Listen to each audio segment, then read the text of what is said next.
11 मार्च 2026 काय रे, छत्रपती संभाजी महाराज यांचा बलिदान दिन आहे. स्मृती दिन म्हणजे त्या दिवशी ते मेले असतात, परंतु त्यांनी स्वतःचं आत्मबलिदान दिलं म्हणून आपण या दिवसाला बलिदान दिवस म्हणतो. काही लोक बलिदान मास पण पाळतात. त्याच्यामध्ये ते एक कोणतंही आवडतं काम सोडून देतात किंवा आपल्या शरीराला संभाजी महाराजांना 40 दिवस जशा वेदना झाल्या तशा 1 महिना मी त्या वेदना त्या पद्धतीने एखादी वेदना सहन करेल. मग काही लोक काय करतात, त्यावेळेस एकच टाईम जेवतात. काही लोक चपला घालीत नाही, काही लोक डोक्यावर काही बांधत नाहीत, काही लोक असा एक प्रण करतात. काही लोकांनी प्रण केला की बाबा मी रोज 5 तास अभ्यास करेन, काही लोकांनी प्रण केला की मी आज मोबाईलच वापरणार नाही 1 महिना. अशा पद्धतीचं वेगवेगळं प्रण तुम्ही त्या दिवशी त्या बलिदान मासाला करू शकता. तर आजच्या दिवशी म्हणजे 11 मार्च 1689ला संभाजीराजे यांचा निर्घृणपणे अतिशय वाईट पद्धतीने क्रूरपणे खून करण्यात आला होता. तुळापूरच्या वधस्तंभाला त्यांना काय केलं होतं, बांधलं होतं. त्याच्याच अगोदर त्यांचे डोळे काढले होते, कानात त्यांच्या शिसं ओतलं होतं, जीभ कापली होती आणि शरीराच्या प्रत्येक पार्टचे लचके तोडून कोल्या कुत्र्याला खाऊ घातले होते आणि बरंच काय काय केलं होतं. आणि शेवट आजच्या दिवशी त्यांचा शिरच्छेद करून ते भाल्याच्या टोकावर बसवलं आणि पूर्ण मिरवलं होतं. कोणी? औरंगजेबाने. त्याच्यामुळं औरंगजेब बाकी काय केलं असेल आय डोंट नो, पण सगळ्यात जास्त क्रूर कर्मा ठरतो तर ते याच गोष्टीमुळे. त्याला काही लोक ते आलमगीर किंवा अजून काय काय काय म्हणत असतील, परंतु मी नाही म्हणत. मी त्या छत्रपती शिवाजी महाराज यांच्या जयंती दिवशीसुद्धा म्हणजे औरंगजेबाबद्दल काय बोललो होतो, त्याला झाकणझुल्या शब्द बोललो होतो आणि सरांनी त्याच्यावर आक्षेप घेतला होता. पण ठीक आहे, मी परत त्या शब्दाचा उच्चार करतो की औरंगजेबाची खरंच लायकीच नव्हती. एखाद्याला मारायचं आहे, अरे तो राजा आहे, तो छत्रपती आहे, मराठ्यांचं स्वाभिमान आहे, मराठ्यांचा दुसरा छत्रपती आहे, त्यांना तुला मारायचं ना, मार ना तू. पण अशा पद्धतीने मारून त्यांची विटंबना करण्याचं काम मात्र त्यांनी केलेलं आहे, म्हणून तो खरा क्रूर कर्मा ठरतो. चल, आजच्या दिवशी मी तुम्हाला संभाजीराजे यांच्या जीवनावर थोडक्यात माहिती सांगण्याचा प्रयत्न करतो. थोडं इकडं सरक बाळे, राहू दे, लक्ष दे. संभाजीराजे यांचा जन्म 14 मे 1657 या दिवशी कुठं झाला? पुरंदरच्या किल्ल्यावर त्यांचा जन्म झाला, सईबाई यांच्या पोटी. सईबाई हे छत्रपतींच्या पहिल्या पटराणी होत्या. पटराणी म्हणजे मुख्य राणी. त्यांना तशा 8 राण्या होत्या, त्यातली सईबाई ही महत्त्वाची आणि मुख्य राणी होती. परंतु संभाजीराजे 2 वर्षाचे असताना, म्हणजे लहान असताना, अगदी खूप लहान असताना त्यांचा मृत्यू झाला. कोणाचा? सईबाईचा. आणि मग लहान बाळाची काळजी घेण्यासाठी जिजाऊ माँसाहेबांनी काय केलं, त्यांना एक दुधाई मागवली म्हणजे दुधाई ठेवली. तर त्यासाठी त्यांनी एक परीक्षण केलं. त्यासाठी त्यांनी एक टेस्ट घेतली आणि त्या टेस्टमध्ये धाराऊ नावाची जी त्यांची आई दुधाई आहे ती पास झाली आणि त्यांना त्याचं काय भेटलं, भाग्य भेटलं की बाबा मला संभाजीराजांना दूध पाजता येईल आणि त्यांचं संगोपन करता येईल. असे संभाजीराजे 2 वर्षापासून त्यांच्या जीवनामध्ये संघर्ष सुरू झाला. लहान बाळ, त्याला दूधच नाही भेटलं. आणि तसं तर प्रसंग होता 1659चा. अफजल खानाचा कोथळा बाहेर काढला आणि त्याच्या अगोदर 9-10 दिवस अगोदर प्रतापगडाच्या पायथ्याशी कोणाचा कोथळा बाहेर काढला? अफजल खानाचा. त्याच्या 9-10 दिवस अगोदर सईबाईंचा मृत्यू झाला होता. स्वराज्यावर संकट कोसळलं होतं. त्याही संकटामध्ये छत्रपती शिवाजी महाराज डगमगले नाही आणि त्यांनी चांगल्या पद्धतीने तो प्रसंग मारून नेला आणि विजयी झाले. पण संभाजीराजांचं तिथं संघर्ष सुरू झाला. धडपड बघा, बालवय, एकदम सुंदर होते संभाजीराजे, एकदम गोंडस लेकरू. आई गेल्याच्या नंतर त्यांना ते दुःख झालं. पण जिजाऊंनी त्यांच्या आईचं जी कमी आहे ती भरून काढण्यासाठी धारावींना सोबत घेतलं आणि त्यांना शस्त्र आणि शास्त्र याचं नॉलेज किंवा याची माहिती, याचं ज्ञान स्वतः जिजाऊंनी दिलं. जिजाऊंनी जातीने लक्ष दिलं. छत्रपती संभाजीराजांना घडवण्यामध्ये छत्रपती शिवाजी महाराज यांच्याहीपेक्षा जास्त वाटा जर कोणाचा असेल तर जिजाऊ माँसाहेबांचा. मग छत्रपती संभाजीराजे लहानपणी त्यांना वेगवेगळ्या देशातल्या वेगवेगळ्या नेत्यांच्या स्टोऱ्या, वेगवेगळ्या पुराणातील कथा, शूरवीरांच्या कथा, भीमाच्या, त्याच्यानंतर रामायणातली कथा, अशा वेगवेगळ्या कथा, उपनिषदं, त्याच्यानंतर वेद, अशा वेगवेगळ्या पॅटर्नचा त्यांना नॉलेज देण्याचं काम, ज्ञान देण्याचं काम त्यांनी केलं आणि त्यांच्या लोकांनी पण केलं. म्हणजे जिजाऊंकडं ज्या गोष्टीचं ज्ञान नव्हतं तर स्पेसिफिक पंडित तिथं बसवले आणि त्यांनी त्या गोष्टीचं ज्ञान त्यांना दिलं. सुरुवातीला लहानपणी ज्यावेळेस ते 7-8-9 वर्षाचे असतील त्यावेळेस काय झालं, पुरंदरचा तह झाला. कोणता तह? पुरंदरचा तह झाला. मिर्झाराजे जयसिंग यांनी छत्रपती शिवाजी महाराज यांच्याकडील 23 किल्ले निजामाला द्यावे अशा पद्धतीचा तो तह होता, माहिती आहे ना. तर त्या तहान्वये छत्रपती संभाजीराजे यांना जामीन म्हणून निजामाकडे ठेवण्यात आलं. बघा वय काय रे, 9 वर्षाचं, 7 ते 9 वर्षाचं, 9 वर्षाचं वय, कोवळं वय 9 वर्षाचं. आणि त्या वयात म्हणजे 4थी-5वीचे लेकरू तुमच्या याच्यामध्ये, त्या वयात संभाजीराजे निजामाकडे जामीन म्हणून राहिले आणि 5000 म्हणजे 5000ची मनसबदारी त्यांना दिली आणि ती जबाबदारीसुद्धा संभाजीराजांनी चांगल्या पद्धतीने पेलवली. पण त्याच्यानंतर आला औरंगजेबाचा वाढदिवस. औरंगजेबाच्या वाढदिवसाला छत्रपती शिवाजीराजे यांना आमंत्रित करण्यात आलं आणि ज्या तह झाला होता त्याच्यानुसार त्यांना जाणं भागच होतं. मग छत्रपती शिवाजी महाराज आणि संभाजीराजे दोघं पण पुढे गेले, आग्र्याच्या भेटीला गेले. ओके, दिल्ली दरबारी गेले. दिल्लीचा दरबार त्यांनी बघितला. दिल्लीचा त्यांना मागच्या रांगेत उभा केलं म्हणून त्यांनी बाणेदारपणे दरबार त्यागला. त्यांचा अपमान झाला असं त्यांना वाटलं आणि त्यांना दिल्ली दरबाराच्या ज्या कायदे कानून जे होते ते सगळं माहीत होतं, पण त्यांनी स्वाभिमान गहाण ठेवला नाही छत्रपतींनी आणि दरबार त्यागला. याचाच राग मानून औरंगजेबांनी काय केलं, त्यांना कैद केलं आणि आग्र्याच्या किल्ल्यामध्ये ठेवलं. आग्रा दिल्ली बरंच अंतर आहे. आग्र्याच्या किल्ल्यामध्ये आग्र्याचा जो लाल किल्ला आहे, दिल्लीचा लाल किल्ला वेगळा, आग्र्याचा लाल किल्ला वेगळा. ओके, दोन्ही किल्ले बघितले मी. आग्र्याच्या लाल किल्ल्याला मी तिथं जवळपास 14 घंटे होतो. तिथं कुठं छत्रपतींना कुठं कैद केलं, कुठून कशा पद्धतीने केलं. आता तिथं खूप मोठा पुतळा पण बसवला लाल किल्ल्याला.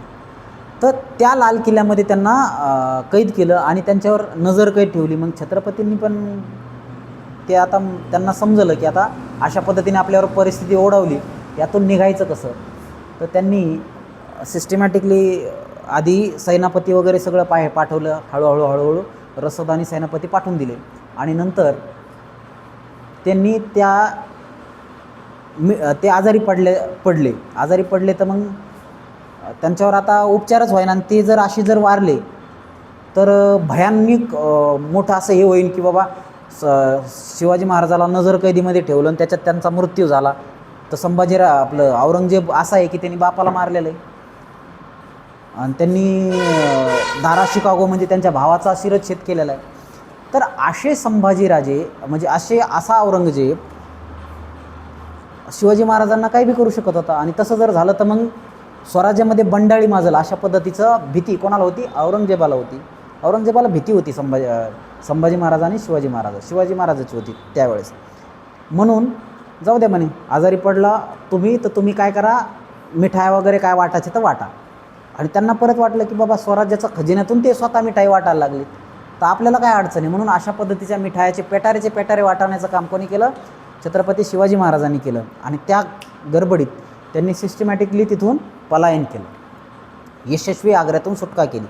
मग आग्र्यातून सुटका केली तर त्यांनी 2 रस्ते पकडले. एक काशी विश्वेश्वर आहे म्हणजे ते काशी वाराणसी त्या मार्गी संभाजीराजांना पाठवलं आणि हे सरळ मार्गी पुढं आले, रायगडावर आले. का तर रायगडावर येताना जर धोका झालाच तरी बॅकअप म्हणून म्हणजे दुसऱ्या मार्गाने संभाजीराजांना पाठवलं. 9 वर्षाचे संभाजीराजे त्याही परिस्थितीमध्ये इकडून आले. कुठून? त्या मार्गी. ते एका ब्राह्मणाच्या घरी त्यांचा पुत्र म्हणून राहिले. त्यांनी शेंडी धारण केली, त्यांनी जानवं धारण केलं आणि जानव आणि शेंडी धारण करून त्या ब्राह्मणाच्या घरामध्ये त्यांनी वेदाचं अध्ययन केलं. संस्कृत भाषा त्यांनी त्यावेळेस शिकली आणि त्यावेळेस शिकल्याच्या नंतर त्यांच्यामध्ये खूप मोठ्या गोष्टीचं आकलन त्यांना आलं. इकडं शिवाजी महाराज रायगडावर आले आणि त्यांनी काय अफवा पसरवली? संभाजीराजे गेले. त्यांचा 10वा केला, त्यांचा 13वा केला आणि शोक पण व्यक्त केला. संभाजीराजे लय लोकप्रिय होते. छोट्या वयात त्यांच्याकडे एवढे चांगले संस्कार होते जिजाऊंनी दिलेले. अगदी शिवाजी महाराज यांच्यापेक्षाही चांगले संस्कार संभाजीराजे यांना होते. फक्त संभाजीराजे अन्यायाला डोळे झाक करत नव्हते. शिवाजी महाराज म्हणायचे चला आपले सेनापती आहेत, आपले सरदार आहेत म्हणून काही गोष्टी शिवाजी महाराज माफसुद्धा करायचे. पण संभाजीराजे एकदम कठोर होते, एकदम कडक होते. आता हे संभाजीराजे तिथं संस्कृत पंडित झाले, शिकले आणि नंतर हळूच महाराष्ट्रात आले. रायगडावर आल्याच्या नंतर त्यांनी मग छत्रपती शिवाजी महाराजांनी सगळं ओपन केलं की कशा पद्धतीने त्यांच्या सुरक्षेसाठी हा बनाव केला आणि संभाजी महाराज मेले अशा पद्धतीचं अफवा पसरवली. हे अफवा पसरवल्यामुळं काय झालं? त्यांचा जो पाठलाग होता तो कमी प्रमाणात झाला. अरे ते मेले मग त्यांचा पाठलाग कमी झाला. त्याच्यामुळं संभाजीराजे सुरक्षित महाराष्ट्रात आणि पर्यायाने रायगडावर येऊ शकले. वय किती होतं? 10 वर्षाचं. मग 10 वर्षाचे संभाजीराजे महाराष्ट्रात आल्याच्या नंतर 10 वर्षाच्या संभाजीराजांनी काय केलं रे? काय केलं? त्यांनी जबाबदाऱ्या घेतल्या. 10-11 वर्षाच्या वेगवेगळ्या युद्धामध्ये त्यांनी सहभाग घेतला. घोड्यावरून रपेट मारणं, तलवारबाजी करणं, तिरंदाजी करणं, भालाफेक या गोष्टीमध्ये ते निष्णात झाले आणि निष्णात झाल्याच्या नंतर ते युद्ध आघाडीवर राहायला लागले. आघाडीवर शेतसारा, त्याच्यानंतर महसूल जमवणं, लोकांच्या सोबत घोडाबाजी, दौड करणं, शिकार करणं, ह्या सगळ्या गोष्टीमध्ये ते रस घेऊ लागले आणि त्यांची जडणघडण खऱ्या अर्थाने तिथं व्हायला लागली.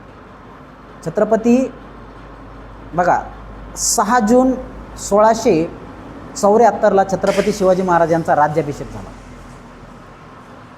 राज्याभिषेक झाला त्यावेळेस संभाजीराजे हे त्यांचे प्रमुख पुत्र, त्यांचा बी राजपुत्र म्हणून राज्याभिषेक झाला आणि त्याच वेळेस सोयराबाई राणीसाहेब यांचा महाराणी म्हणून राज्याभिषेक झाला.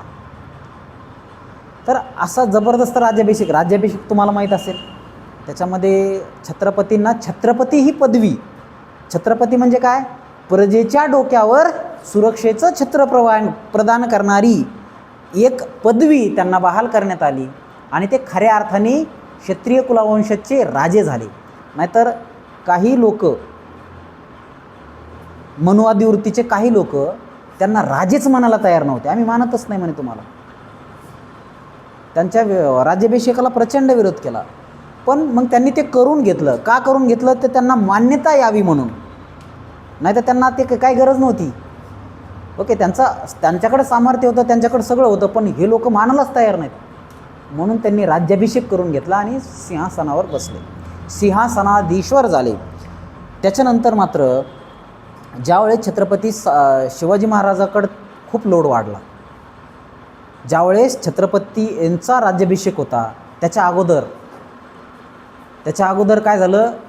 सेनापती हंबीरराव मोहितेच्या अगोदर एक सेनापती होते. कोण होते? सरसेनापती होते. हंबीरराव मोहितेच्या अगोदर एक सरसेनापती होते आणि त्यांनी नेसरीच्या खिंडीमध्ये बेहलोल खानाला माफी दिली होती. कोण होते ते? नेसरीच्या खिंडीमध्ये एक युद्ध झालं आणि त्यांनी त्या बेहलोल खानाला माफी दिली होती. प्रतापराव गुजर यांनी बेहलोल खानाला माफी दिली होती आणि छत्रपती चिडले होते त्यांच्यावर. त्या बेहलोल खानाचं मस्तक छाटल्याशिवाय आम्हाला तोंड दाखवू नका अशा पद्धतीचा रागयुक्त उच्चार छत्रपतींनी काढल्यामुळं बेहलोल खानला मारल्याशिवाय मी परत रायगडी परतणार नाही असा निश्चय करून त्यांनी नेसरीच्या खिंडीमध्ये स्वतःचं आत्मबलिदान दिलं. आणि म्हणून एक गाणं आहे पहा, वेडात मराठे वीड दौरले सातच जण गेले आणि लाखो सैन्याच्या फौजाला जाऊन भिडले आणि आत्मबलिदान दिलं. त्यांनी स्वतःचा प्राण त्यागला, कारण ते बेहलोल खानाला माफी दिली आणि परत बेहलोल खान स्वराज्यावर उलटाला. छत्रपतींचे शब्द खरे ठरले म्हणून छत्रपती रागवले त्यांच्यावर. आणि ते प्रतापराव गुजर खूप जबरदस्त लोक होते हे, म्हणजे सरसेनापती त्यांनी निवडताना असेच नव्हते निवडले. मग त्यांचा मृत्यू झाल्याच्यानंतर मग जबाबदारी कोणावर आली? हंबीरराव मोहिते. हे कोण होते? छत्रपती शिवाजी महाराजांचे कोण होते? मेहुणे होते. छत्रपतींचे शिवाजी महाराजांचे मेहुणे होते आणि संभाजीराजांचे मामा होते. करेक्ट आहे. पण सोयरा राणी मासाहेब यांचे ते सख्खे बंधू होते. आणि तसं बघितले तर सख्खे कोणाचे मामा होते? मग ते राजाराम महाराज. शिवाजी महाराजाला 2 पुत्र होते, एक संभाजीराजे आणि एक राजारामराजे. संभाजीराजे हे नाव त्यांनी का बरं ठेवलं? कारण त्यांच्या मोठ्या बंधूचं अफजल खानाने काय केलं होतं? दगाबाजी करून त्यांचा खून केला होता आणि त्याचा बदला, त्याचा कोथळा बाहेर काढून 59ला छत्रपतींनी कोणत्या गडाच्या पायथ्याशी घेतला? प्रतापगडाच्या पायथ्याशी घेतला. पण त्या संभाजीराजांचं म्हणजे शहाजीपुत्र संभाजी, शहाजींचे थोरले पुत्र संभाजी यांची आठवण म्हणून त्यांनी संभाजीराजे हे नाव कोणाला दिलं होतं? छत्रपती संभाजीराजांना कोणी दिलं होतं? शिवाजी महाराजांनी दिलं होतं. आणि राजाराम महाराज यांचे सख्खे मामा कोण? हंबीरराव मोहिते. हंबीरराव मोहिते यांनी राजाराम महाराजाला पाठबळ न देता कोणाला पाठबळ दिलं? छत्रपती संभाजीराजांना. का? कारण ते सत्याची बाजू होते. ते म्हणे हजारो असे कटकारस्थान असलेले लोक असले तरी आम्ही त्यांची बाजू घेणार नाही, मी कोणाची बाजू घेईल? सत्याची बाजू घेईल. म्हणून बघा रामायण म्हणजे महाभारतात तुम्हाला कंस मामाचं उदाहरण दिलं जातात. मामा हा किती क्रूर कर्म असतो याचं उदाहरण कंस मामाचं दिलं आहे. पण हंबीरराव मोहिते यांचं खऱ्या मामाचं जे पाठबळ काय असतं आणि सत्ताच नाही तर खऱ्यासाठी कशा पद्धतीने उभा राहावं याचं ज्वलंत उदाहरण हंबीरराव मोहिते यांनी दिलं आहे त्यांच्या आयुष्यामध्ये. जोपर्यंत हंबीरराव होते, बहिर्जी होते, तोपर्यंत छत्रपती संभाजीराजांना पण अडचण आली नाही त्यांच्या ह्याच्यामध्ये. चला आपण कुठपर्यंत आलो होतो? राज्याभिषेकापर्यंत. राज्याभिषेक झाल्याच्या नंतर लगेच काही दिवसांनी काय झालं? मासाहेब म्हणजेच जिजाऊ मासाहेब यांचा मृत्यू झाला. मग जिजाऊ मासाहेबांचा मृत्यू झाला तर खऱ्या अर्थाने सगळ्यात जास्त दुःख जर कोणाला झालं असेल तर छत्रपती संभाजीराजांना झालं. कारण त्यांना जी माया भेटली आईची ऊब ती कोडून भेटली होती? जिजाऊकडून भेटली होती. जे संस्कार भेटले होते ते जिजाऊकडून भेटले होते. त्याच्यामुळं सगळ्यात जास्त आतोनात दुःख जर कोणाला झालं असेल तर संभाजीराजांना झालं. पण त्याही परिस्थितीमध्ये त्यांनी स्वतःला तारलं आणि थोडं आध्यात्मिकाकडे वळले आणि त्यावेळेस त्यांनी बुद्धभूषणम नावाचा ग्रंथ लिहिला. राजा कसा असावा, राजाचे कर्तव्य प्रजेच्या सोबत काय असावेत, कशा पद्धतीने करावे, असा अतिशय सुंदर पण संस्कृतमध्ये ग्रंथ आहे बुद्धभूषणम. त्यातलं सुरुवातीचं गणेशस्तोत्र, गणेश वंदना जे आहेत एकदम अप्रतिम आहेत. बऱ्याच गोष्टी याच्यातून घेतल्यात. कशातून? म्हणजे वेदातून घेतल्यात, काही अगदी मनुस्मृतीमधून सुद्धा चांगले स्त्रोत घेतलेत त्यांनी. तर अशा पद्धतीने त्यांनी एकदम बुद्धभूषणम नावाचा ग्रंथ लिहिला आणि वयाच्या 14व्या वर्षी, बघा 16व्या वर्षी ग्रंथ लिहिणारे कोण? ज्ञानेश्वर. तुम्हाला आठवतात? ज्ञानेश्वरांनी मराठी भाषेमध्ये ग्रंथ लिहिला होता. यांनी कोणत्या मातृभाषामध्ये नाही लिहिला, संस्कृतमध्ये. ते एवढे पंडित होते की त्यानंतर गागा भट्ट कोण रे? छत्रपती शिवाजी महाराज यांचे राज्याभिषेक करणारे जे पंडित होते ते गागा भट्ट, त्यांनी एक ग्रंथ लिहिला आणि तो कोणाला अर्पण केला रे? छत्रपती संभाजीराजे यांना अर्पण केला. कारण ते कोण होते? तर कोण होते? संस्कृतचे पंडित होते म्हणून त्यांना अर्पण केला. ओके, याच्यावरून छत्रपती संभाजीराजांचं शास्त्राचं ज्ञान कळतं. तर अशा पद्धतीने नंतर छत्रपती शिवाजी महाराजांचा राज्याभिषेक झाल्याच्या नंतर ते दक्षिण दिग्विजयाला गेले. ते कुठे गेले? दक्षिण दिग्विजयाला गेले. पॉज कर रे. चला कुठपर्यंत आलो होतो पण? राज्याभिषेक झाल्याच्या नंतर जिजाऊ मासाहेबांचं निधन झालं तिथपर्यंत आलो होतो. त्यांनी नंतर बुधभूषणम ग्रंथ लिहिला. तो कोणाला अर्पण केला आणि कशा पद्धतीने? बघा, 8 भाषेचं ज्ञान होतं त्यांना. 8 भाषा त्यांना मुखोगत होत्या, इंग्रजीसुद्धा. ओके, इंग्रज नेमकंच भारतामध्ये आले होते. त्याच्या अगोदर पोर्तुगीज, डच, गोवेकर, फिरंगी असे वेगवेगळे आले होते.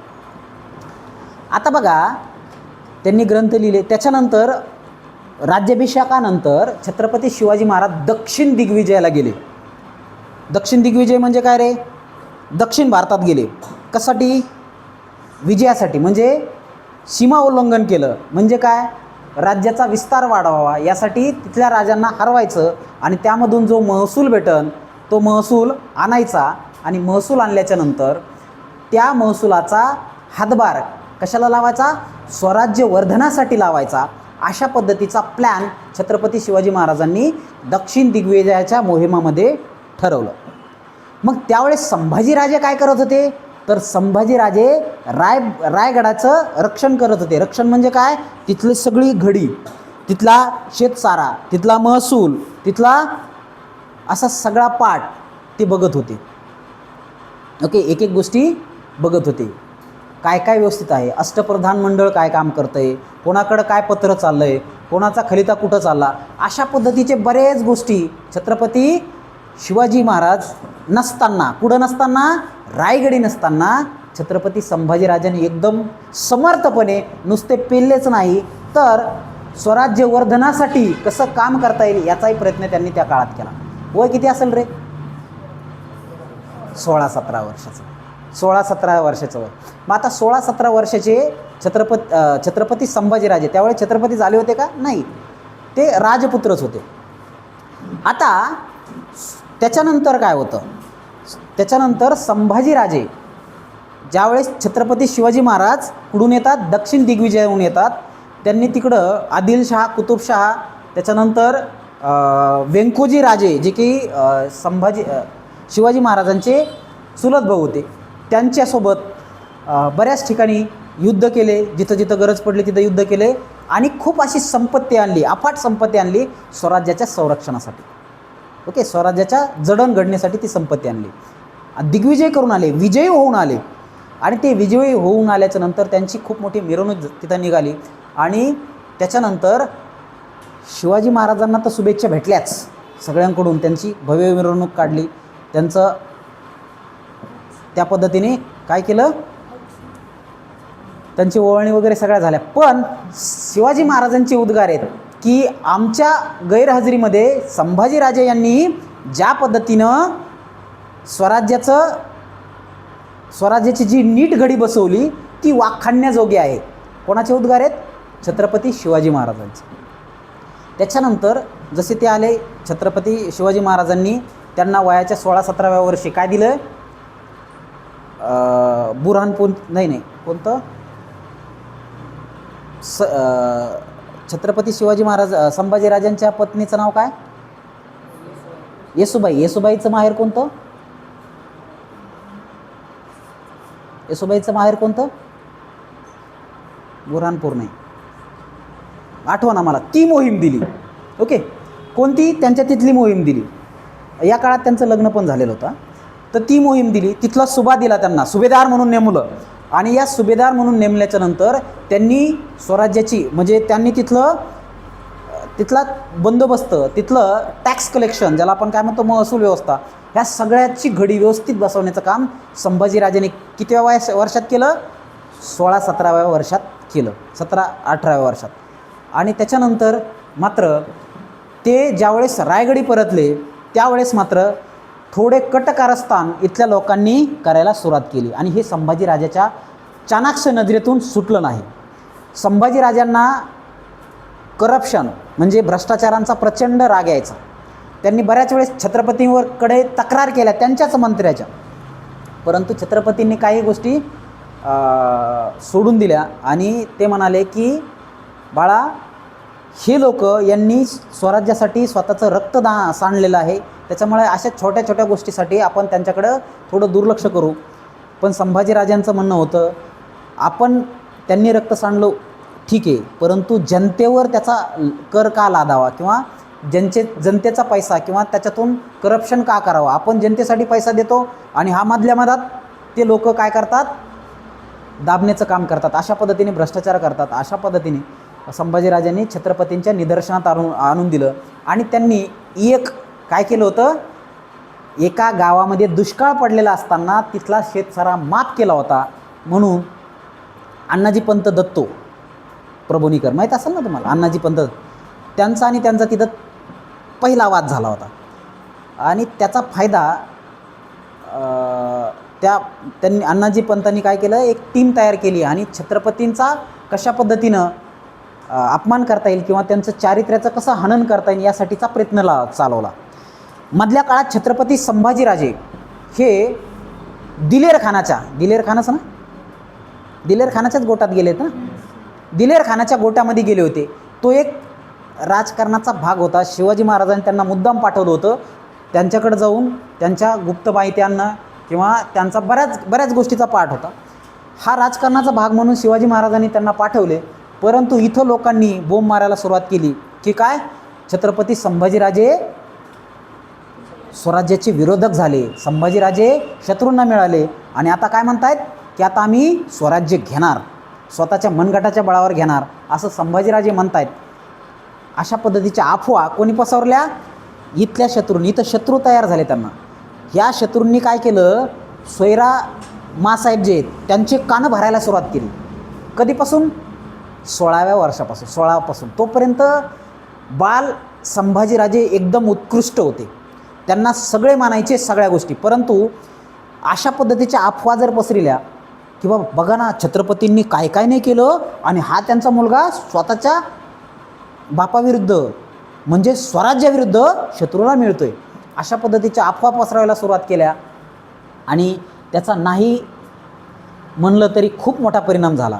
संभाजीराजांना त्यांचं चारित्र्य हनन करण्यासाठी बाईबाज, बाटलीबाज किंवा अजून व्यसनाधीन अशा खूप काय करण्याचा प्रयत्न केला. पण संभाजीराजे एक पत्नी होते, एकवचनी होते, निर्व्यसनी होते आणि प्रबळ, ताकदवान आणि हिम्मतवान, धैर्यवान असलेले, शस्त्र आणि शास्त्र पारंगत असलेले संभाजीराजे हे होते. परंतु त्यांना काय केलं रे, त्यांचा पदोपदी अपमान करण्याचं काम त्या काळात केलं.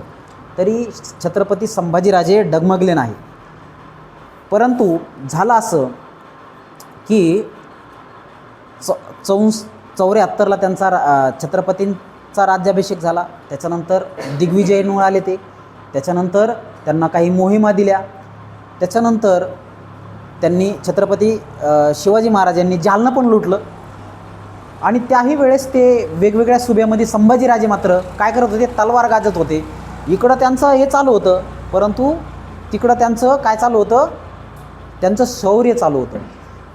शिवाजी महाराज ज्यावेळेस आपलं संभाजीराजे परत त्यांचं काम करून आले, दिलेर खानाच्या गोटामधून ते माहिती काढून आले, औरंगजेबाचे काय प्लॅन, कसल्या हालचालीन काय करणारे याची माहिती काढून आल्याच्या नंतर परत ते छत्रपती कोणाला भेटले,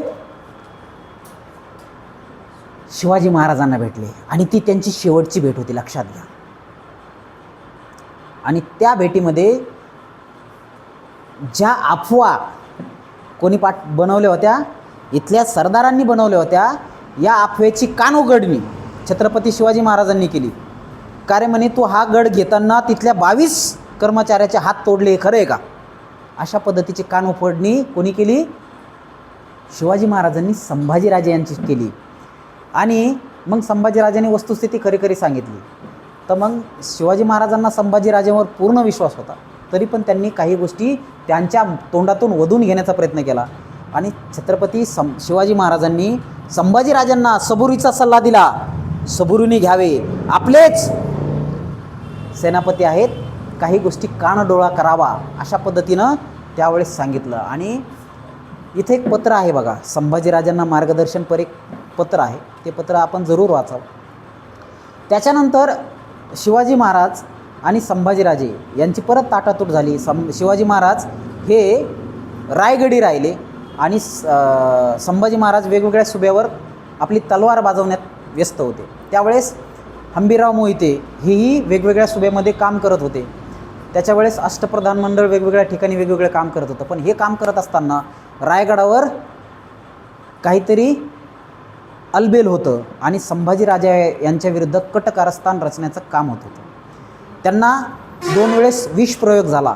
माशाच्या कालवण, मासे माहिती आहे ना, माशेच्या कालवणामध्ये त्यांना विष प्रयोग करण्याचा डाव त्यांचा फसला. त्याच्यानंतर ते शत्रूच्या गटात गेल्याच्यानंतर तिथंही त्यांचा हे करण्याचा प्रयत्न केला, तिथंही ते वाचले, सुखरूप वाचले.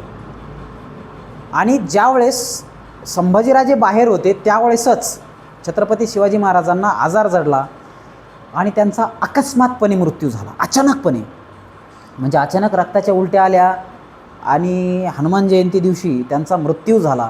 ही एक भयानक घटना आहे. बरेच इतिहासकार वेगवेगळे मत व्यक्त करतात, परंतु बरेच इतिहासकार असंही म्हणतात की त्यांना एक दुर्मिळ आजार होता, घोड्यावर रपेट करून त्यांना तो आजार जडला होता. असा कारणं काय असतील, कशा असतील, कारण इतिहास कशा पद्धतीने लिहिला हा एक खूप मोठा चर्चेचा आणि गंभीर विषय आहे. परंतु शिवाजी महाराजांचा मृत्यू झाल्याच्यानंतर खऱ्या अर्थानं मात्र छत्र तर लहानपणीच हरवलं होतं. त्याच्यानंतर मायेची ऊब देणारी जिजाऊ राज्याभिषेकानंतर लगेच गेल्या होत्या आणि खऱ्या अर्थाने जर महाराष्ट्र जर कोणाला मुकला असेल तर छत्रपती शिवाजी महाराज यांच्या स्वाभिमानाला, करुणेला मुकला. परंतु त्याच ताकदीची, इव्हन त्याहीपेक्षा जास्त शौर्य संभाजीराजांनी पूर्ण केलं. परंतु या काळामध्ये सोयराबाई मासाहेब, सोयराबाई महाराणी आणि त्यांच्या आज्ञेनं अष्टप्रधान मंडळांनी काय केलं, संभाजीराजांना जेरबंद केलं. संभाजीराजे शिवाजी महाराजांच्या मृत्यूला अग्नी देण्यासाठी सुद्धा येऊ शकले नाही. त्यांना तिथं कैद केलं, कैदी म्हणून आणलं.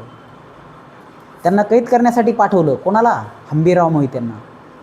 आणि सगळे सेनापती तिथे गेले आणि काय त्यांचं कारस्थान, या कटकारस्थान लोकांचं कारस्थान काय होतं की राजाराम महाराजांना काय करायचं आहे, छत्रपती बनवायचं. आणि ते लहान लेकरू आणि महिलांचा अधिकार तर त्यावेळेसही मान्य करत नव्हता. म्हणून तर जिजाऊंनी छत्रपतींना घडवलं, नाही तर जिजाऊ तेवढ्या खमक्या होत्या स्वतः. परंतु महिलांना त्यावेळेस तेवढ्या पद्धतीने हे नव्हतं. त्याच्यामुळं सोयरा महाराणी तर काय होईल, त्या फक्त एक राजप्रमुख राहतील आणि नाव कोणाचं, राजाराम महाराजाचं. सत्ता कोण करणार, आनाजी पंत आणि त्यांची टीम करणार. अशा पद्धतीचा त्यांनी जबरदस्त प्लॅन आखला आणि संभाजीराजांना जेरबंद करण्याचं काम त्यांनी केलं. परंतु ऐन वेळेस काय झालं, हंबीरराव मोहिते यांनी बाजू पलटवली आणि त्यांनी बघितलं संभाजीराजांनी स्वराज्य संवर्धनासाठी रक्त सांडलेलं आहे आणि ह्या आनाजी पंत आणि त्यांच्या पिलावळांनी कधीही स्वराज्य संरक्षणासाठी तेवढा मोठा त्याग केलेला त्यांना जाणवला नाही. आणि त्यांना कटकारस्थान माहीत झालं की संभाजीराजांना अशा पद्धतीने विषप्रयोग झाला वगैरे वगैरे, सगळे कटकारस्थान त्यांना माहीत झालं. आणि त्यांनी ऐन वेळेस छत्रपती संभाजीराजे यांची बाजू घेऊन काय केलं, यांना जेरबंद केलं. कोणाला? कटकारस्थानांना जेरबंद केलं. आणि खऱ्या अर्थाने छत्रपती संभाजीराजांना छत्रपती बनवायचं काम कोणी केलं असेल तर हंबीरराव मोहिते यांनी केलं. भलेही ते राजाराम महाराजांचे सख्खे कोण होते, मामा होते, पण सख्याचं नातं बाजूला ठेवून सत्याचं नातं त्यांनी पुढं आणलं. म्हणून हंबीरराव मोहिते खूप महान ठरतात इतिहासामध्ये, लक्षात घ्या. त्याच्यानंतर पण छत्रपती संभाजीराजे यांनी 80ला मृत्यू झाला. कोणाचा?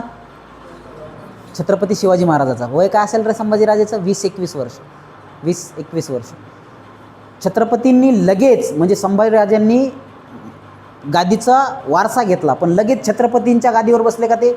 नाही, ते छत्रपतींच्या गादीवर लगेच बसले नाही. त्यांनी स्वराज्याची मुहूर्तवेळ व्यवस्थित तयार केली, घडवली. त्यावेळेस कटकारस्थानांना पण चांगले पदं दिले, पुन्हा दिले, माफ केलं त्यांना, पहिल्या टप्प्यात माफ केलं. आणि राज्याभिषेक घडून आणला. 16 जानेवारी 1681 छत्रपती संभाजीराजे यांचा रायगडावर राज्याभिषेक झाला. कधी? 16 जानेवारी 1681ला छत्रपती संभाजीराजांचा रायगडावर राज्याभिषेक झाला आणि धाकले धनी म्हणजे छत्रपती संभाजीराजे खऱ्या अर्थाने छत्रपती झाले. आता छत्रपती झाल्या झाल्या त्यांनी काय केलं असेल रे? औरंगजेबाचं एक ठाणं होतं बुरानपूर म्हणून, छावा चित्रपटामध्ये लुटलेलं दाखवलं पा. म्हणजे इमॅजिन पण नाही केलं कोणी औरंगजेबानी की माझ्या बुरानपूरला कोणी वाईट नजरेने बघल किंवा राज्याभिषेक झाल्यावर लगेच दणका देईल असा कोणी विचार नाही केला. आणि त्यांनी असं लुटलं भयान की प्रचंड संपत्ती वगैरे स्वराज्यामध्ये आणली आणि स्वराज्याची घडी नीट बसवायला छत्रपती संभाजीराजांनी 81ला सुरुवात केली.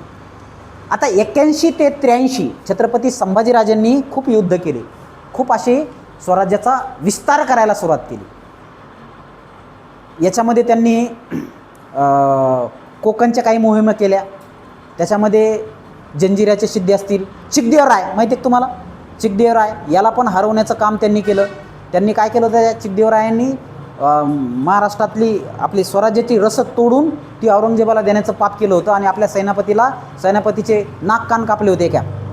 तर त्याचा राग म्हणून छत्रपती संभाजीराजांनी त्यांना जेरबंद केलं, त्यांच्याकडून प्रचंड मोठी खंडणी घेतली आणि स्वराज्यासाठी मदत करतो या अटीवर त्यांना सोडलं. आता बघा, छत्रपती 23व्या वर्षी छत्रपती झाले होते. संभाजीराजे 23व्या वर्षी छत्रपती झाले होते आणि तिथून मग त्यांची कारकिर्दी खऱ्या अर्थाने सुरुवात झाली. तर 82-83ला त्यांनी काय केलं? कोकणची घडी बसवली. त्याच्यानंतर दारुगोळा किंवा याचे कारखाने वाढवायला सुरुवात केली. महसूलची घडी बसवली. परंतु हे असताना कट कारस्थानाने पुन्हा कारस्थान केलं. मुयज्जम माहिती आहे का? औरंगजेबाचा मुलगा इथं आला. त्या मुयज्जमला कॉन्टॅक्ट करून छत्रपतींची राजगादी उलटवण्याचा प्रयत्न या कट कारस्थानाने पुन्हा केला. त्यांच्यावर पुन्हा प्रयोग झाला आणि यावेळेस मात्र छत्रपती संभाजीराजांनी यांना सोडलं का? नाही. यांना हत्तीच्या पायाखाली चिरडून मारलं. ओके, खूप जण 21 जण मारले छत्रपती संभाजीराजांनी. कट कारस्थानामध्ये जे सहभागी होते, ज्यांनी स्वराज्यद्रोह केला होता, ज्यांनी राजद्रोह केला होता आणि संभाजीराजांना विषप्रयोग केला त्यावेळेस त्यांनी माफ केलं. परंतु संभाजीराजे म्हणले की एका छत्रपतीला उलटून स्वराज्य नष्ट करून ते मुघलांच्या ताब्यात देणं ही सगळ्यात मोठी चूक हे करायला लागले. याला माफी नाही, अक्षम्य गुन्हा आहे. काहींना तोफेच्या तोंडी दिलं, काहींना कडेलोट केलं आणि काहींच्या डोक्यावर हातीचा पाय देऊन ठेचून मारले. मग हे झाल्याच्या नंतर संभाजीराजांची दहशत पसरली आणि लोक नीट वागायला लागले. त्यांच्या काळामध्ये सगळ्यात कमी भ्रष्टाचार झाला. खूप सुंदर घडी त्यांनी स्वराज्याची बसवली. छत्रपती संभाजीराजे त्यांच्या बहिणीच्या लग्नाला सुद्धा येऊ शकले नाही. त्यावेळेस ते औरंगजेबाला मारायचा प्लॅन करत होते. अशा पद्धतीने म्हणजे त्यांनी स्वतःचं खूप मोठं त्याग त्यांनी तिथं केलेला आहे. लक्षात घ्या, छत्रपती संभाजीराजे यांच्या छोट्या मुलाच्या संगोपनासाठी सुद्धा संभाजीराजांना वेळ देता नाही आला. पण ह्या काळात त्यांनी एक गोष्ट केली, जी त्यांची पत्नी, काय नाव त्यांचं, येसूबाई, यांना विशेष अधिकार दिले.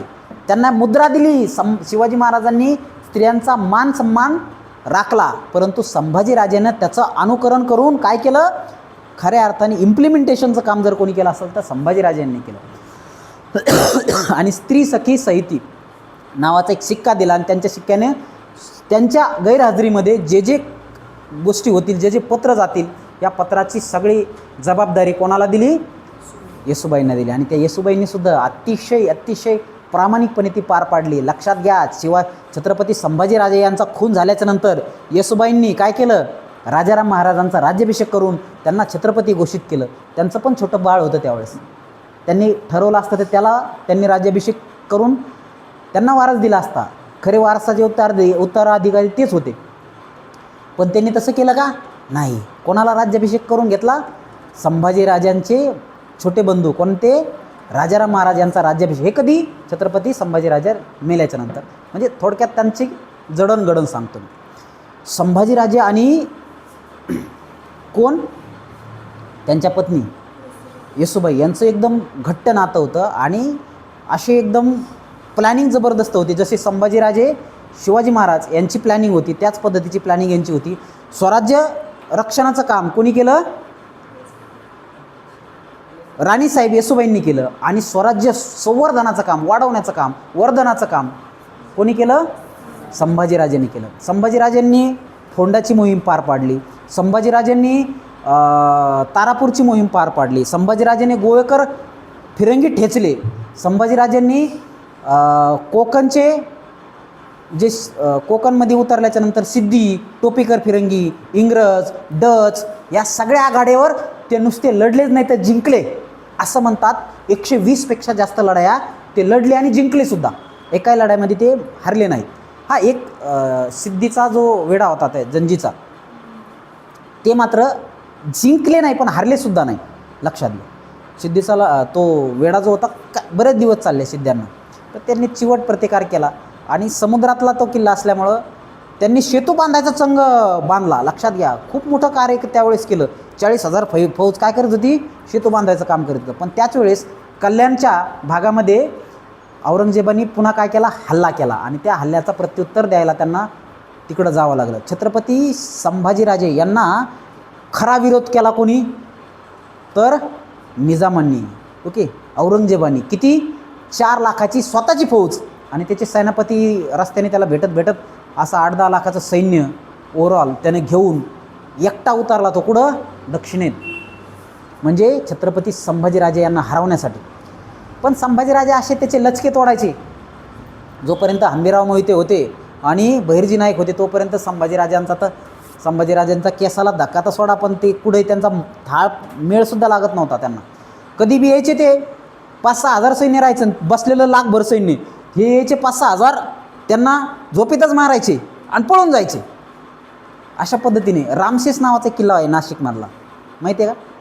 तो एक किल्ला 6 वर्ष लढला तिथल्या किल्लेदारांनी. विचार करा, 4 लाखाची फौज, रामसेस किल्ला, वर लोक किती? 150-200. लढते किती लोकांसोबत? 4-5 लाखासोबत. त्यांच्याकडं तोफा. हे काय करायचे? तोफानी ते किल्ल्याची बुर्ज उडायचे. बुर्ज उडले की दुसऱ्या दिवशी रात्रीच हे लोक म्हणजे गडावरचे काय करायचे? पुन्हा भिंत बांधून टाकायचे. सकाळी पाहते, अरे कालच उडले होते ना, पुन्हा उडायचे. तर अशा पद्धतीने 6 वर्ष लढले. आणि औरंगजेबाला कळून चुकलं की डायरेक्ट अशा पद्धतीनं 350 किल्ले घेणं माझ्या हयात नाही, माझ्या पोरांच्या पिढ्याला पण ते जमणार नाही. पण या काळामध्ये औरंगजेबाचा एक मुलगा कोण? अकबर, हा संभाजीराजांना मिळाला. आणि त्यानं काय ठरवलं? ज्या पद्धतीने औरंगजेबाने काय केलं होतं? औरंगजेबाचा जो भाऊ होता दारा शिकागो, त्याला काय केलं होतं रे? मारून शहाजहानना कैद करून आग्र्याच्या ताजमहालामध्ये तिथंच कैद करून काय केलं होतं? त्यांना हलाल करून मारण्याचं काम केलं होतं. कोणी? औरंगजेबाने. औरंगजेब पहिले औरंगाबादचा सुभेदार होता, त्याच्यावरून ते औरंगाबाद नाव पडलं होतं. आता छत्रपती राजे किंवा छत्रपती संभाजीनगर असं नाव संभाजीराजांच्या बलिदानामुळं दिलं आहे. आणि औरंगजेबच्या क्रूर कर्म्यामुळे ते वगळले. लक्षात घ्या, ते वसवलं कोणी? त्यानंच वसवलं. 52 दरवाजाचं शहर आहे. मी तिथं माझे 16 वर्षाची हयात तिथं गेली. ते त्यांनी बांधलेले ते दरवाजे आजही आहेत. त्यांनी बांधलेला, त्यांच्या मुलांनी बांधलेला मकबरा, बीबी का मकबरा आजही आहे. तर सुंदर शहराची रचना त्यांनी केली होती. पण तिथूनच त्यांनी काय केलं? दिल्लीवर आक्रमण केलं. आणि त्याच्या तिथला जो राजा होता, ओके, राजा होणार होता, त्याचा भाऊ मोठा, त्याचा शिरच्छेद केला आणि स्वतः राजा झाला. आणि मेन राजे जे होते कोण? शहाजहान, याचा बी हाल करून म्हणजे त्यांना विष देऊन थोडं विष देऊन त्याचा कारागृहामध्ये त्यांचा खून करण्याचं काम औरंगजेबाने केलं. त्याच धर्तीवर अकबर काय म्हणायचा? आपण संभाजीराजांना म्हणायचं आपण औरंगजेबाचा काटा काढू. पण संभाजीराजे म्हणायचे अशा पद्धतीने आपण मारायचं नाही, अशा पद्धतीने आपण मारायचं नाही. आणि त्यांनी सिस्टमॅटिक पद्धतीनं त्याचा जो हे होता काय, त्याचं जे म्हणणं होतं ते ऐकलं नाही. आणि मग अकबर जो आहे तो कुठं गेला? इराणला गेला. आणि इराणहून वापस कधी आलाच नाही. नाही तर प्लॅन खूप भारी होता संभाजीराजांकडं. काय? अकबराची मदत घेऊन औरंगजेबाला उलथून टाकायचं आणि दिल्लीची सत्ता काबीज करायची, अशा पद्धतीचा प्लॅन संभाजीराजाच्या त्यावेळेस होता. आणि तो एक्झिक्यूट झालाच असता, कारण संभाजीराजाचे कोणतेच प्लॅन फेल गेले नाही. आता बघा काळ कितीचा आहे? 83 झालं, 85 झालं, 86 87पर्यंत आलं. 1-2 वर्षांनी संभाजीराजे जाणार आहेत. पण जायच्या काळामध्ये त्यांनी एवढी सिस्टमॅटिक घडी बसवली. परंतु एका ठिकाणी त्यांनी एक पद नेमलं होतं, छंदोगामात्य नावाचं. काय? छंदोगामात्य. आणि तिथं कवी कलश नावाचा माणूस बसवला. आणि हे इथल्या लोकांना आवडलं नाही. बाहेरचा कोणीतरी येतो स्वराज्यामध्ये, ते कोण होते? त्यांचे मित्र होते. कुठले? त्यावेळेसचे. कुठले? ज्यावेळेस ते शास्त्र शिकत होते, संस्कृत भाषा शिकत होते, त्यावेळेस त्यांच्या प्रभावाने प्रभावित होऊन एक माणूस आला होता. कुठं? रायगडावर. आणि त्यांनी अशा पद्धतीने कवी वाचनाचा माणूस होता, कवी कलश नाव होतं त्यांचं. आणि त्यांच्यासाठी एक पद बनवलं छंदोगामात्य. आणि त्यांना खूप मोठ्या जबाबदाऱ्या दिल्या.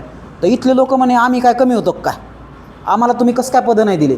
अशा पद्धतीच्या आवाज इथले लोक उठवायला लागले आणि त्या छंदोगामात्यावर जळायला लागले. हा छत्रपती संभाजीराजांचा जवळचा कसं काय होऊ शकतो? म्हणून एक दिवस गणोजी राजे आणि कान्होजी राजे, कोण होते?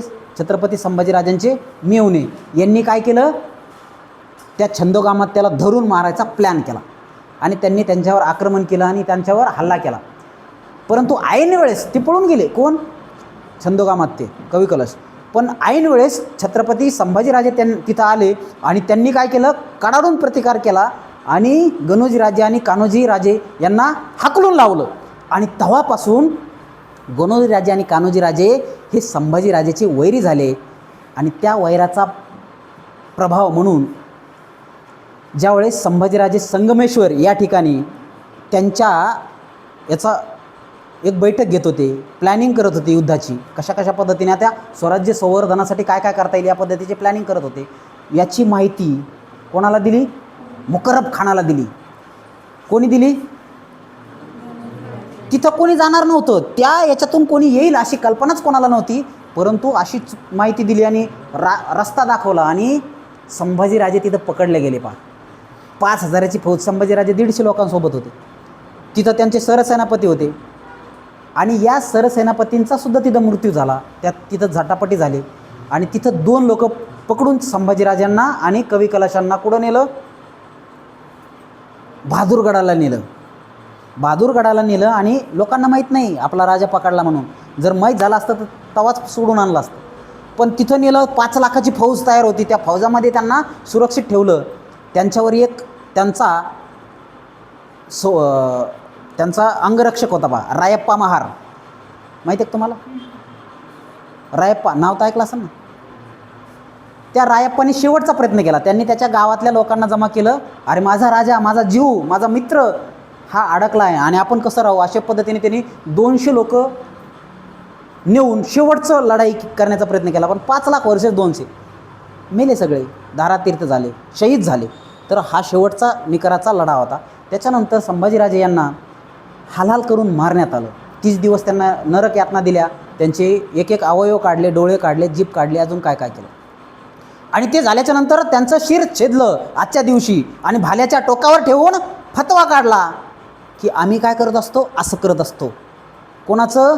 स्वराज्याचं. पण त्यांच्या रक्ताच्या प्रत्येक थेंबाथेंबातून परत एक संभाजी निर्माण झाला आणि स्वप्रेरणेने लोकांनी जागृत होऊन धनाजी, संताजी यासारखे शूर सेनापती पुन्हा निर्माण झाले. आणि या सेनापतींनी काय केलं? छत्रपती संभाजीराजे यांचा वधाचा बदला, यांच्या खुनाचा बदला, यांच्या निगूण हत्याचा बदला घेण्यासाठी औरंगजेबाला सळकी पळो करून सोडलं. काही दिवसातच संभाजीराजांनी च्या सेनापतींनी एवढं जेरीस आणलं की ते पुन्हा दिल्लीला जाऊ शकला नाही, इथंच मेला तो.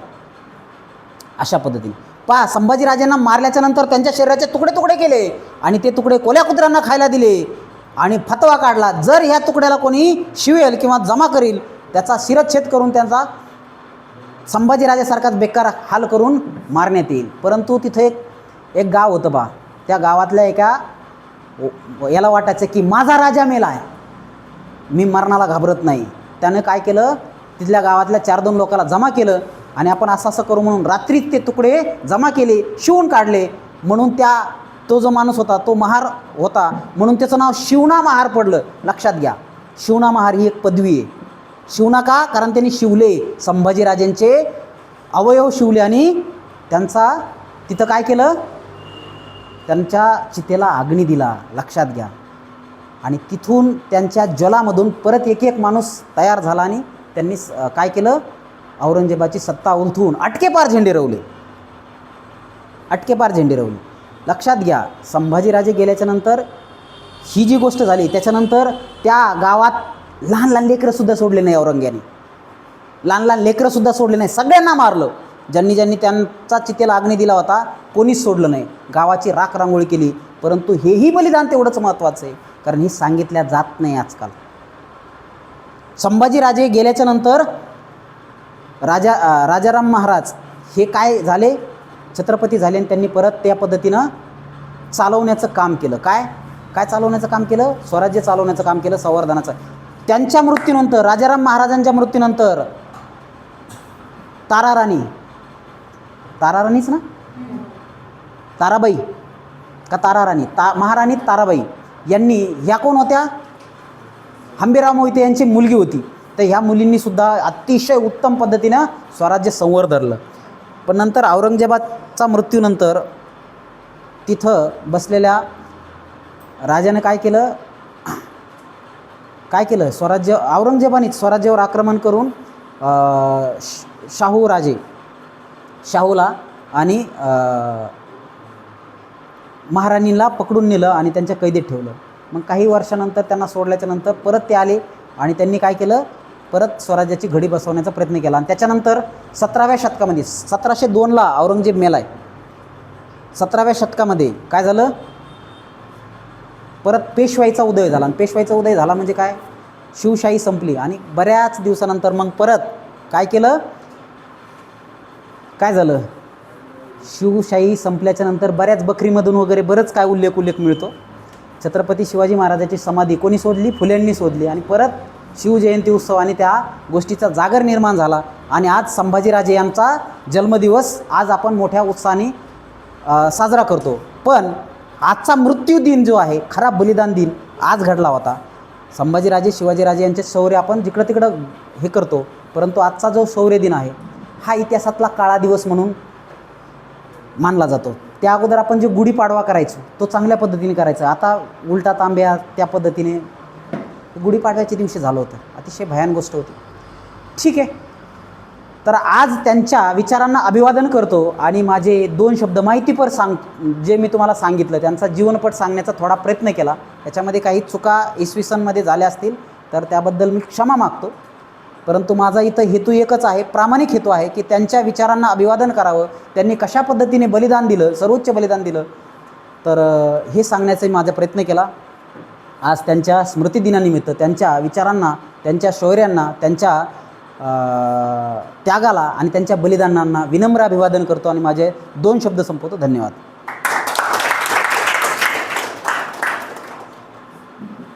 आपले हिवाळे सर आणि त्यांची टीम आणि तुम्ही सुद्धा हे बघा, ह्या माहिती ऐकणं खूप गरजेचं आहे. कारण जे इतिहास ऐकू शकत नाहीत, जे इतिहास जाणू शकत नाही, जगू शकत नाही, ते इतिहास घडूसुद्धा शकत नाही. त्याच्यामुळे तुम्ही पण ह्या गोष्टी जाणल्या पाहिजे, त्या गोष्टी आत्मसात केल्या पाहिजे आणि संभाजीराजे यांच्या बलिदान मासानिमित्त काही प्रण घेतला पाहिजे की मी अशा पद्धतीने करेल, तशा पद्धतीने करेल. आणि संभाजीराजांचे जीवन रिअल लाईफमध्ये उतरवलं पाहिजे, अनुकरण केलं पाहिजे. ओके, या प्रसंगी मला जी संधी तुम्ही दिली, तुम्ही लोकांनी स्वतः आग्रह केला की सर तुम्ही बोला. याच्या अगोदर मी 2-3 वेळेस बोललो, परंतु आताही परत बोललो आणि तुम्ही सगळ्यांनी ऐकून घेतलं आणि आपले इन्स्टिट्यूटचे संचालक यांनी परवानगी दिली आणि हा छोटासा कार्यक्रम पार पाडला. त्यासाठी सर्वांचे धन्यवाद. ठीक आहे, कार्यक्रम संपला.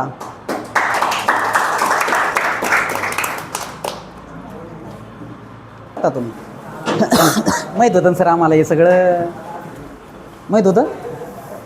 काही गोष्टी माहीत असतील, काही ॲडिशनल सांगितल्या. हां, अच्छा, एवढं मला नाही, म्हणजे सगळ्या गोष्टी नाही माहिती. पण मी छावा वाचली, मी त्याच्यानंतर शंभूराजे आई वाचली, मी 2-3 कादंबऱ्या वाचल्या, त्याच्यामुळे त्या गोष्टी माहिती. ठीक, चला बसा रे बाळांनो. शिवाजी सावंतची छावा कादंबरी बरं का. छावा म्हणजे चित्रपट नाही.